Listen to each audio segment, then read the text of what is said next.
20 సంవత్సరాలుగా చాలీచాలని వేతనాలు జీవితాలు ఈడ్చుకొస్తున్న తమ ఉద్యోగాలను పర్మనెంట్ చేయాలని కోరుతూ ఉద్యోగులు జిల్లా కలెక్టరేట్ ముందు చేపట్టిన నిరాహార దీక్షలు నేటికి 7వ రోజుకు చేరుకున్నాయి. ఈ సందర్భంగా ఉద్యోగుల సంఘ జిల్లా అధ్యక్షుడు గుండా రాజిరెడ్డి మాట్లాడుతూ చాలా సంవత్సరాలుగా కొద్దిపాటి వేతనంతో విధులు నిర్వహిస్తూ ప్రభుత్వ సేవలందిస్తున్న తమ కాంట్రాక్ట్ ఉద్యోగులను పక్కా చేయాలని అనేక మార్లు కోరినా ఇప్పటి వరకు ప్రభుత్వాలు ఏమీ చేయలేకపోయాయన్నారు. వరంగల్ జిల్లాలో తాము ఆందోళన చేస్తున్న సమయంలో కాంగ్రెస్ పార్టీ అధికారంలోకి రాకముందు సీఎం రేవంత్ రెడ్డి ధర్నా శిబిరానికి వచ్చి కాంగ్రెస్ పార్టీ అధికారంలోకి రాగానే కాంట్రాక్ట్ ఉద్యోగులను పక్కా చేస్తారని హామీ ఇచ్చి తీరా అధికారం చేపట్టి సంవత్సర కాలం కావస్తున్నా ఇప్పటి వరకు దాని మాటెత్తడం లేదన్నారు. ఇప్పటికై తమ కాంట్రాక్ట్ ఉద్యోగులను పక్కా చేయాలని, లేని పక్షంలో తమ ఆందోళనలు మరింత ఉధృతం చేస్తామని ఆయన హెచ్చరించారు. ఈ దీక్షలో సంఘం నేతలు ఎల్కపల్ల శ్రీనివాస్ తదితరులు పాల్గొన్నారు.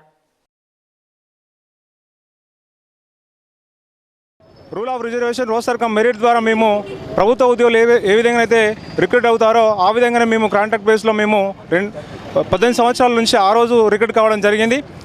ఆ రోజు నుంచి ఈ రోజు వరకు ప్రభుత్వాలు మారుతున్నాయి, ప్రజాప్రతినిధులు మారుతున్నారు, కానీ సమగ్ర శిక్షా ఉద్యోగులకు ఇచ్చినటువంటి హామీలు కానీ సమస్యలు కానీ మారడం లేదు.